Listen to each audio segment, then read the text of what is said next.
Hello, my dear aspirants. This video is not going to be another strategy video or conceptual sessions. At this stage, you already know what to study and you already know what UPSC is looking and expecting from you. And right now, what we need is clarity, calmness, and emotional stability. Because day after tomorrow is not just an exam, and for many of you, it could be years of sacrifice, pressure, expectation, fear, hope, and dreams. And some of you might have left jobs, some of you stayed away from family. Some of you studied silently when people doubted you. And now the exam is here. So today, I just want to speak to you like an elder brother, like your mentor, and like someone who genuinely want you to perform at your best on that very day. So first thing, please do not panic at this point of time. Do not suddenly start reading random PDFs now just because you haven't completed. Don't read another fresh new current affair compilation or like most important 100 topics and all those videos, etc. Right now, avoid all these.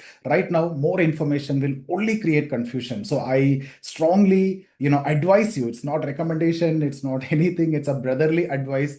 Don't do that. It will create more confusion, and your brain at this point of time need calmness more than the content you already have, right? Secondly, stop comparing yourself with others. One friend may say, I revised everything. Another will say, I solved 8,500 mock tests and I've gone through 1,000, 10,000, MCQs. Someone will also tell you, I'm getting 120 marks in mocks, but ignore all of it. You don't know their reality and they don't know yours also. So UPSC is not won by comparison between you and your friend. It won by composure. So stay calm, stay composed. That's what I want to tell you. And thirdly, avoid any kind of negativity at this point of time.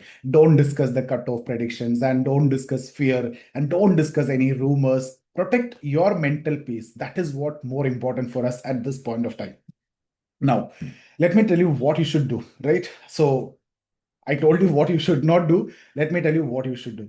Revise. Definitely, you'll have to. Only what you already know. That give you more confidence also. So static short notes, whatever you have prepared, important facts which you have already gone through, the maps which are there in the news, which you have already familiar with, the important schemes, the environment questions which they repeatedly ask, the important themes which you have already gone through, the polity articles, the schedules, and the basic formulas for CSAT if required. If you are feeling weak in CSAT, then just go through that you have already covered again. So there is nothing new. And most importantly, sleep properly because you need calmness in mind. Only if you sleep properly. See, it's like you go to a toilet and the flush.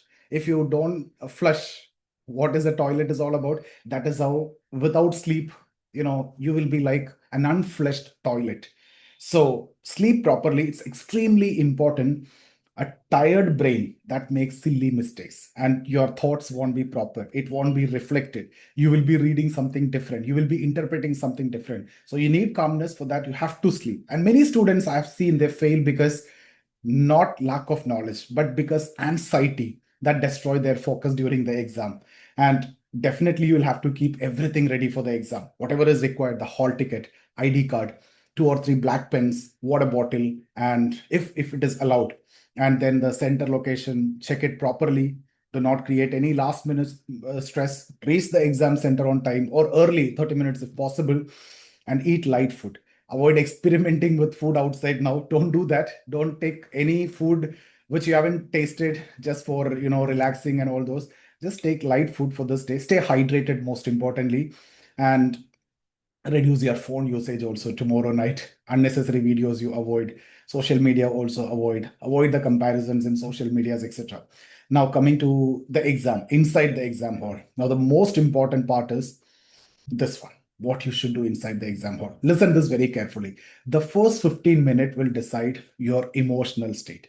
When you see difficult question, it will be difficult for everyone. So don't panic because UPSC papers are designed to create psychological pressure.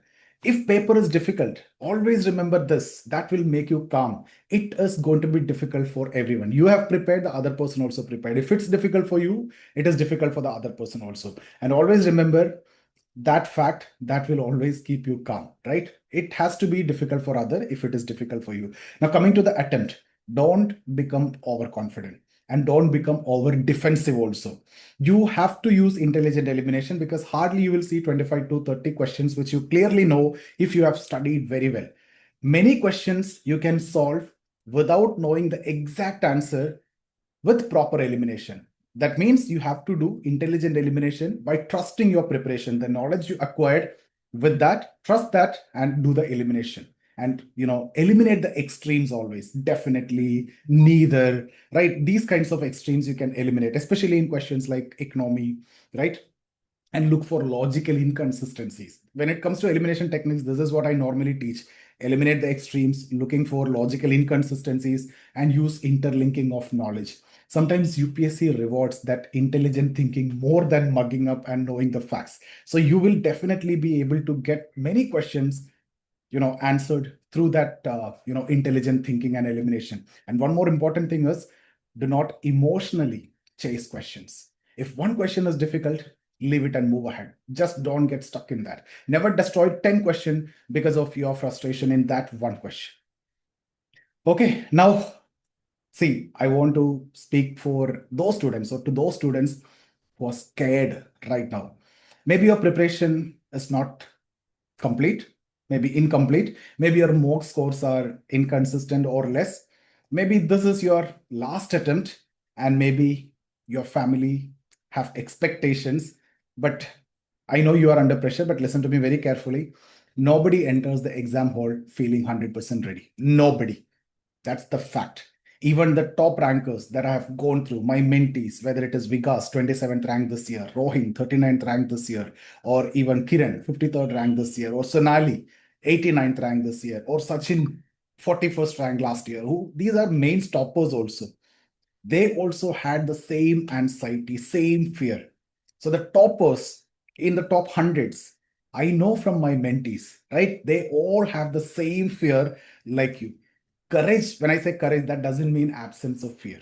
Courage means performing despite fear. And sometimes, if you take one calm decision inside the exam hall, that changes your entire, life also. So trust yourself, intelligent guessing, intelligent elimination, intelligent thinking, no fear, be calm, right? So you've already worked hard enough to deserve a fair fight at least. And you are, already in that 10,000, at least in the prelims. So you don't want to worry about that. You have done that effort. And again, finally, whatever happens on Sunday, right? I want you to remember one thing. This exam is definitely important because you have spent a lot of time. But this exam is definitely not bigger than your life. Your worth is not decided by one prelims result. Whether you clear or not, the effort, the discipline, the sacrifice, and the character that you put in and built during this journey, that will stay with you forever. So walk into the exam hall with dignity, with calmness, with peace of mind, with self respect, and give your absolute best in the exam. I genuinely wish each one of you success in this exam. All the very best. I know many of you watching this video. I hope you will clear the prelims, and I will be mentoring you for your mains. So, see you guys once again. All the best. I genuinely mean it.